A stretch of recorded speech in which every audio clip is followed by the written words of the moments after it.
Shalom, kita ketemu di episode yang ke-6. Saya hari ini kepingin menunjukkan kepada Anda sesuatu yang ada kaitannya dengan yang kemarin, yang tentang Yesus adalah pengacara atau advokat kita.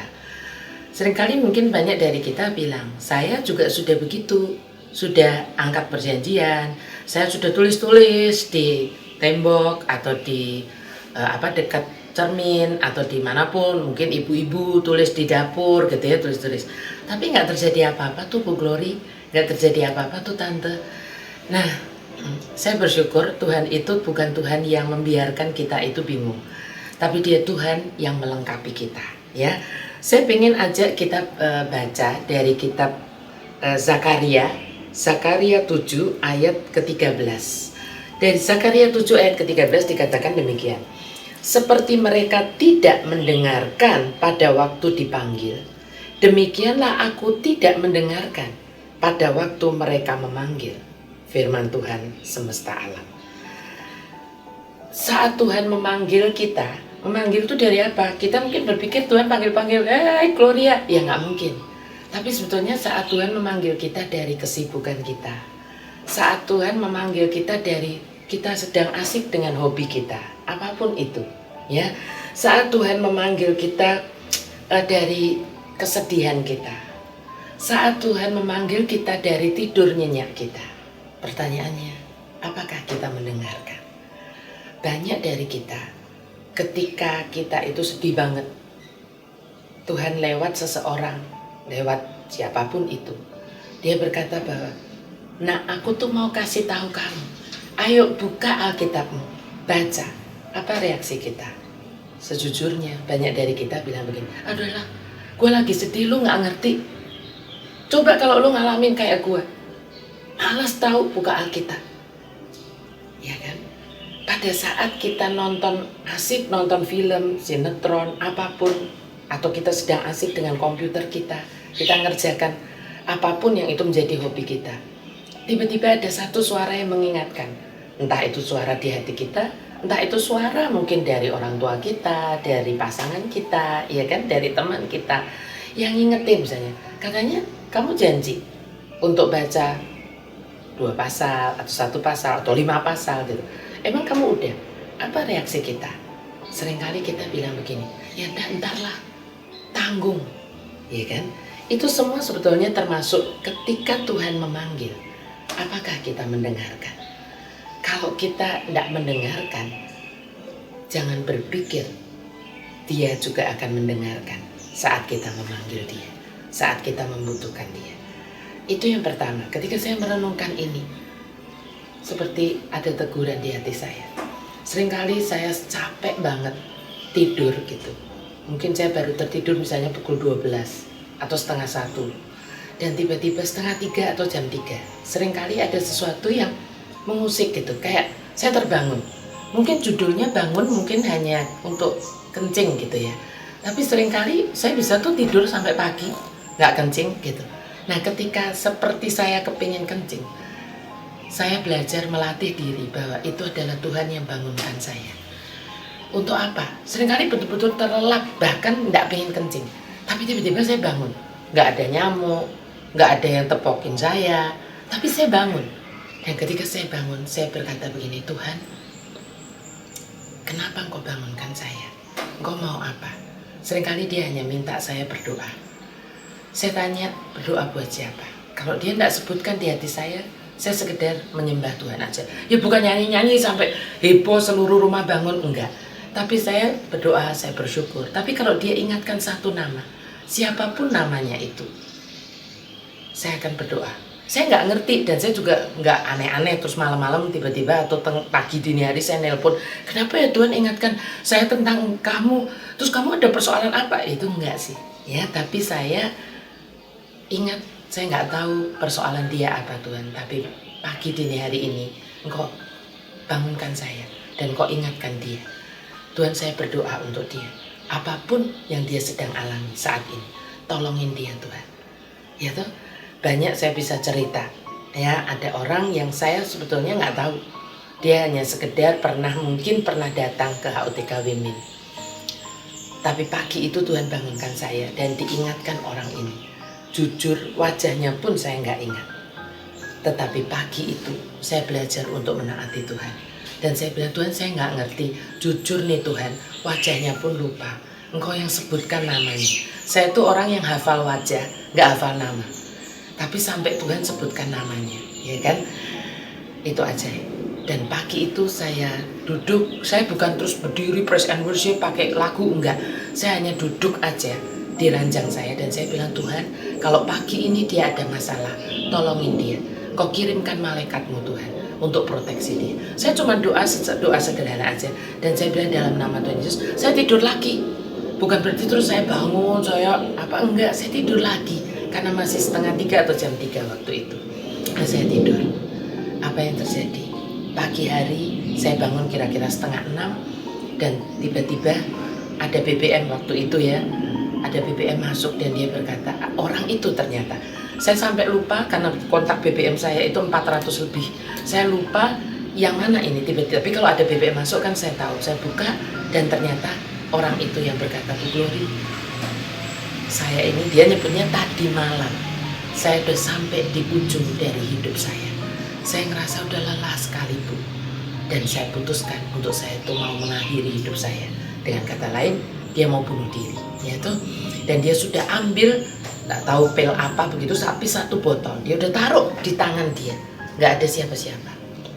Suaminya sedang pergi entah kemana. Ya, anak-anaknya masih kecil-kecil dan tidur. Dan dia udah 1 taruh di tangan dia. Dan apa yang terjadi?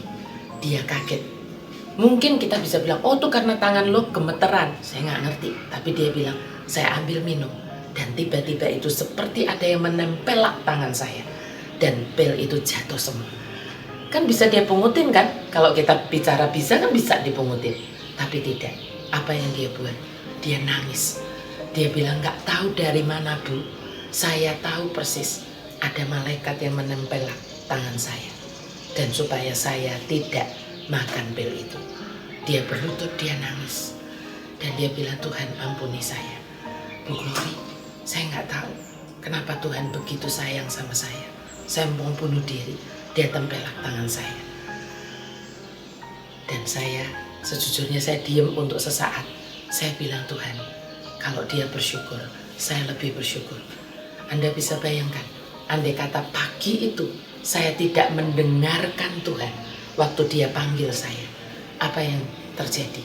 Mungkin saya bilang gini, mungkin nih saya ngigo kali, saya bangun, terus saya tidur lagi, saya tarik selimut. Saya nggak bilang sih, Tuhan nggak bisa lakukan proteksi yang sempurna. Dia Allah yang Maha Kuasa. Tapi betapa ajaibnya kalau Dia yang Maha Sempurna mengajak kita menjadi teman sekerjanya. Seringkali orang dibalik-balik ya bilang begini, emang Bu Glory kalau enggak tanpa Bu Glory yang berdoa, Tuhan enggak bisa tolong. Betul, Tuhan bisa tolong. Kalau Dia tidak pakai kita, Dia bisa pakai siapa saja. Kalau Anda dan saya dipanggil sama Tuhan, kita tidak mau mendengarkan, masih ada sekian juta atau sekian ratus juta orang yang dipanggil dan mau mendengarkan. Tapi kalau Anda dan saya menjadi orang yang dipanggil Tuhan dan mau mendengarkan, saya rasa itu ajaib. Kita menjadi teman sekerja Tuhan. Tapi di Zakaria tadi kita tahu, kalau Dia memanggil kita, tapi kita tidak mendengarkan, jangan harap Dia mendengarkan waktu kita memanggil Dia. Tapi yang kedua, kebenaran kedua itu ada di Mazmur 1 ayat yang pertama. Ya, Mazmur 1 ayat yang pertama. Ada tulisan begini, ada firman begini. Berbahagialah orang yang tidak berjalan menurut nasihat orang fasik, yang tidak berdiri di jalan orang berdosa, dan yang tidak duduk dalam kumpulan pencemooh.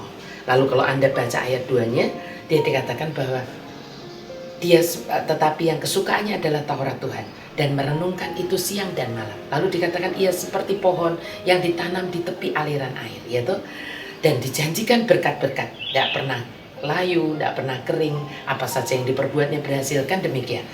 Tapi saya tergelitik dengan ayat 1-nya. Semua mungkin senang dengan berkatnya, seperti pohon ditanam tepi aliran air, tidak pernah layu, tidak pernah kering, apa saja yang diperbuat berhasil. Iya betul sih, tetapi jangan lupa Ada ayat 1 yang berkata, orang yang mau diberkati Tuhan itu artinya apa? Tidak berjalan menurut nasihat orang fasik. Mungkin tidak berjalan menurut nasihat orang fasik, kita berkata gini, oh enggak, ya kan? Saya temen semua enggak ada sih yang kayak begitu, yang jahat-jahat begitu, enggak sih. Oke, ada yang bilang tidak berdiri di jalan orang berdosa. Oh enggak, saya datang ke HOTK, saya setiap minggu datang ke gereja, ya kan? Di rumah saya ya ada buku-buku rohani lah, ya. Saya tidak duduk, saya tidak berdiri di jalan orang berdosa. Tapi yang ketiga dikatakan, dan yang tidak duduk dalam kumpulan pencemooh. Apa sih pencemooh itu? Saya sampai buka kamus bahasa Indonesia. Mencemooh itu adalah mencela, ya kan? Menghina, mencibir, macam-macam tuh, ya kan? Mencibir itu artinya elu kayak gitu, ya kan? Nah, pencemooh berarti adalah orang yang mencela, orang yang menghina, orang yang mencibir orang lain. Mencibir apa? Seringkali ini yang harus kita jaga, hati kita. Ya toh, contohnya saya tuh seringkali mengajar anak-anak di HOTK Youth tentang yang namanya peperangan rohani. Ya toh, banyak orang sejujurnya tidak ngerti dan merasa bahwa begitu disebut kata perang, rasanya kayak begini, perang? Ini kan waktu damai, gencatan senjata aja juga nggak ada. Di Indonesia kita kan nggak ada perang dunia, ya kan? Perang kota aja nggak ada. Lalu kita mulai bilang begini, ketika ada seseorang bilang gini, oh aku ini harus perangin, ya kan? Aku mau buka satu usaha seperti itu, ya, di satu lokasi. Lalu mau buka restoran lah gampangnya atau toko. Orang ini bilang, iya nih saya mau peperangan rohani. Orang teman-temannya yang nggak ngerti biasanya mencibir dan bilang begini, perang? Apanya yang lu perangin? Yang penting lu bayar rukonya, ya kan? Kalau kontrak ya lu bayar sewanya. Terus lu buka, dicat, semua beres dong. Orang ini mencibir, orang ini mencemooh ketika dia dengar, ya kan? Temannya itu bilang saya mau melakukan peperangan rohani. Padahal, ya kan? Orang ini nggak ngerti ada kebenaran firman Tuhan yang berbicara tentang peperangan rohani. Yang Anda semua seringkali dengar, saya seringkali ulang-ulang di HOTK adalah dari Efesus 6 mulai ayat 10 sampai 18 kalau nggak salah, yang berkata bahwa perjuangan kita bukan melawan darah dan daging. Ya toh, mungkin kita dengan tetangga-tetangga ruko, tetangga-tetangga toko itu sudah baik. Memang perjuangan kita bukan melawan darah dan daging. Ya kan, kita sudah datang ke Pak RT-nya, kita sudah bayar security-nya, semuanya udah beres. Tetapi jangan lupa, perjuangan kita bukan melawan darah dan daging, tetapi melawan penguasa-penguasa di udara, melawan penghulu-penghulu dunia yang gelap. Apa itu?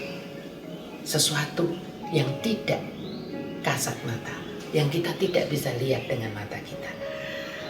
Itu bukan aneh-aneh, itu firman Tuhan yang berkata. Pertanyaannya adalah, Anda percaya dengan firman Tuhan atau enggak?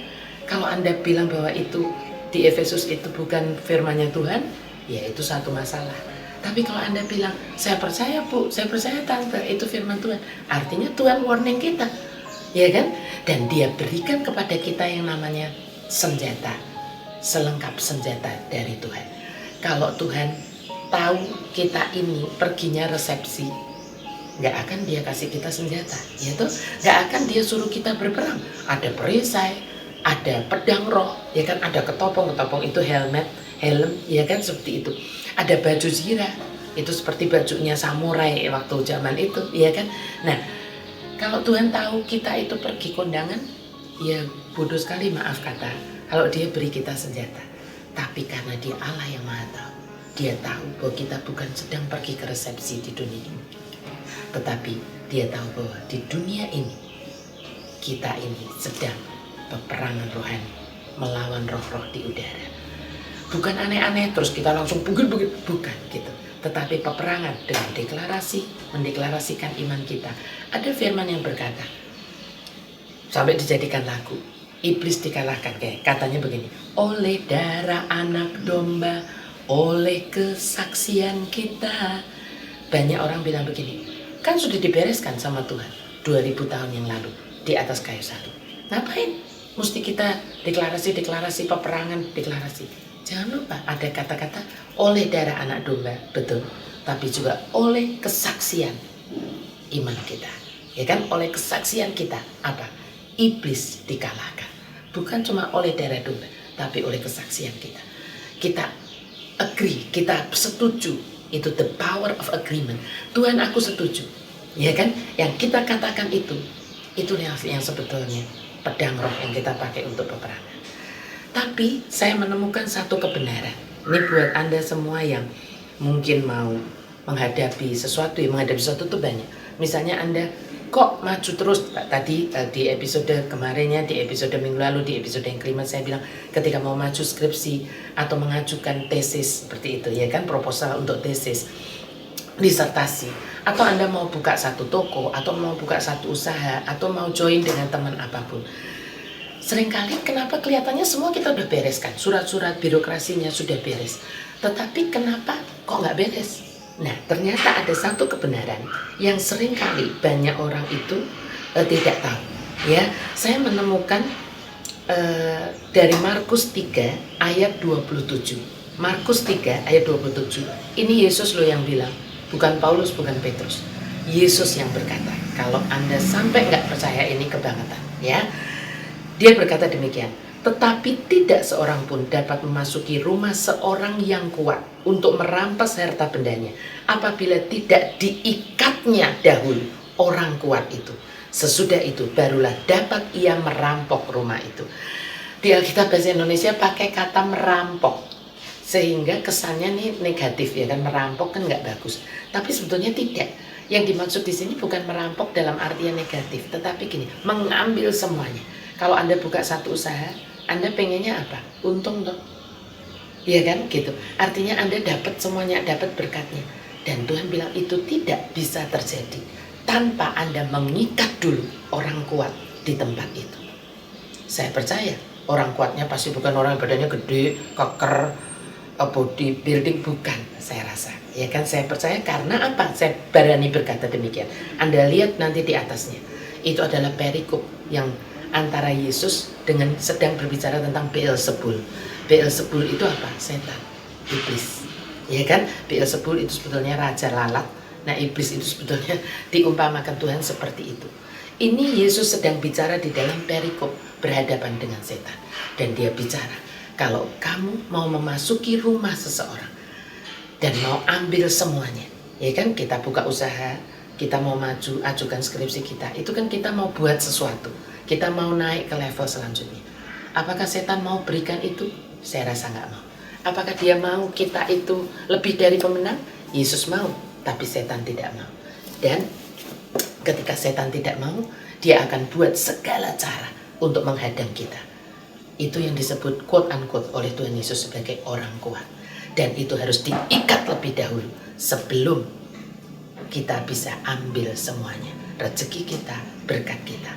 Tapi ketika kita belum tahu itu, saya sarankan Anda jangan duduk di dalam kumpulan pencemooh. Kenapa? Ketika Anda belum mengerti, Anda mencemooh, Anda menghina. Detik Anda memerlukan itu. Contoh mencemooh itu begini. Mungkin Anda bilang begini, alah, ngapain sih ngiket-ngiket orang kuat? Misalnya ada teman Anda yang berkata, mana orang kuatnya, orang semuanya udah saya beresin kok, security semuanya tunduk sama saya sudah bayar semuanya, orang lain bayar sebulan 1 juta, saya bayar 2 juta. Misalnya Anda bilang begitu, hati-hati. Saat ternyata Anda sudah buka, saya punya banyak kesaksian, orang yang buka toko, buka restoran, buka apapun, tiba-tiba diganggu, tiba-tiba lampunya jatuh, tiba-tiba pagi hari ada seperti apa di tembok, ya kan? Apa itu sebetulnya? Karena orang kuatnya belum diikat. Tapi ketika saat itu Anda bilang seperti itu, advokatnya, ya, kalau kita nyambung dari episode yang lalu, akan berkata, kamu sudah pernah break the rule-nya, kamu sudah pernah break the law-nya. Tuhan bilang bahwa ada orang kuat yang harus kamu ikat, tapi kamu bilang, oh aku tidak agree, aku tidak setuju. Tidak ada orang kuat. Ketika Anda sudah break the law-nya, Anda patahkan perjanjiannya, iblis akan berdiri dan bilang bahwa dia tidak percaya, dia tidak bisa pakai itu. Ya kan? Ada the power of agreement dengan Tuhan. Ketika kita setuju dengan firman-Nya, itu yang membuat sebetulnya apapun yang kita angkat di hadapan Dia, itu akan digenapi. Tetapi seringkali coba cek and recheck.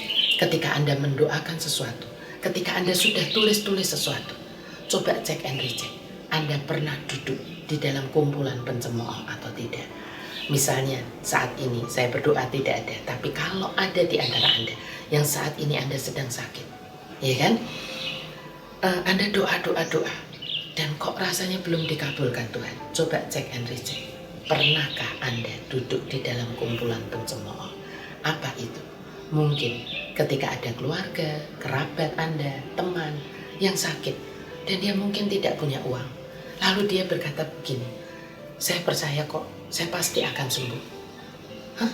Kamu percaya? Kamu nggak ke dokter? Ya nggak ada duit untuk ke dokter. Ya kamu sudah stadium 4, ya kan? Dan orang itu berkata, enggak, saya percaya kok.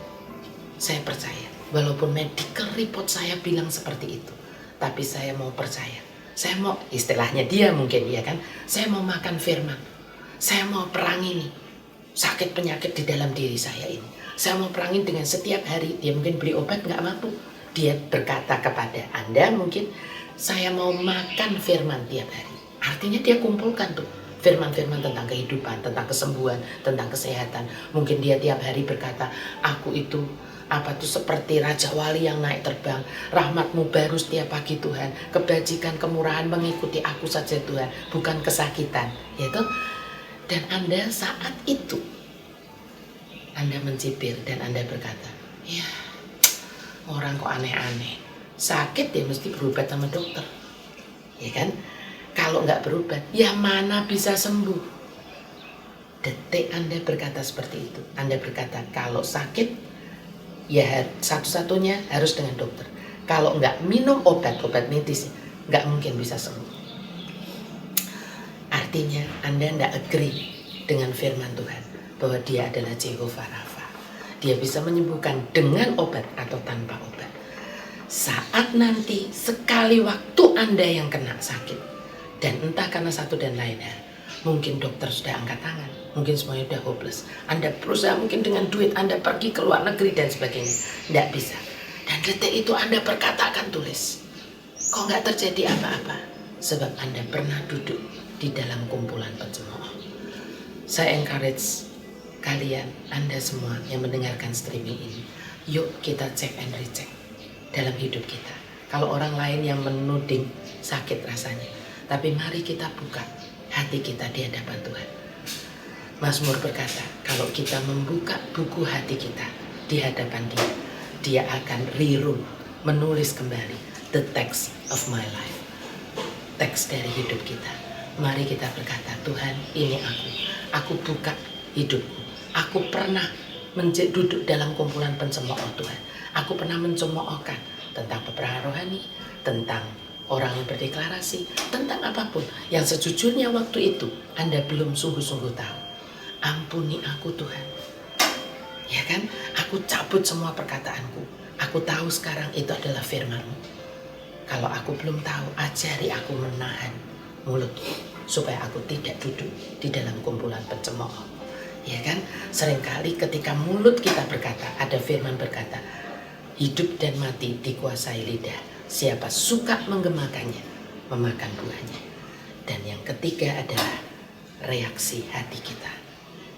Amsal berkata, Amsal 4 ayat 23 berkata, jagalah hatimu dengan segala kewaspadaan, sebab dari situlah terpancar kehidupan. Saat hati kita mungkin belum setuju dengan satu hal, minta Tuhan jagai reaksi hati kita. Saat kita mungkin sudah berdoa, saat kita sudah lakukan peperangan rohani, dan itu kok belum terjadi apa-apa, minta Tuhan jagai, supaya kita punya reaksi hati yang benar. Supaya kita tidak berkata begini, buat apa? Saya udah perang-perang, saya nggak ngerti kok apa yang saya perangin. Saya sudah doa, mana buktinya? Ya kan? Mungkin kalau untuk anak-anak HOTK, saya sudah kibar-kibarkan banner. Saya sudah ikut tarian yang profetis. Nggak ada apa-apanya kok. Hati-hati. jagai reaksi hati kita. Dan saat kita lihat orang lain berhasil, jangan buru-buru menghakimi dan berkata, itu mesti karena begini. Ya kan? Karena itu semuanya akan diperhitungkan Tuhan. Next, kita akan belajar lebih dalam lagi kalau kita ada kesempatan. Ya, kita akan belajar lebih dalam lagi. Tapi saya sungguh-sungguh ingin ajak Anda buka hati Anda di hadapan Tuhan hari ini. Yuk kita tundukkan kepala, kita mau berdoa. Tuhan, hamba sungguh berdoa hari ini. Ajari kami untuk kami tidak takut membuka hati kami di hadapan. Kalau hari ini Tuhan, Engkau ingatkan kami pernah duduk di dalam kumpulan pencemooh karena ketidaktahuan kami atau karena kesombongan kami. Dan kami mulai menghakimi, melontarkan penghakiman kepada beberapa teman atau saudara kami yang melakukan sesuatu yang saat itu kami tidak mengerti, dan kami berkata bahwa itu salah, bahwa itu sesat, bahwa itu tidak benar. Tuhan, hari ini kami mau datang kepadamu Tuhan. Kami mau minta ampun. Kami buka buku hati kami di hadapan-Mu. Mari Tuhan, rewrite, tulis kembali Tuhan hidup kami, cerita hidup kami. Jangan sampai ketidakpercayaan kami membuat kami duduk di dalam kumpulan pencemooh.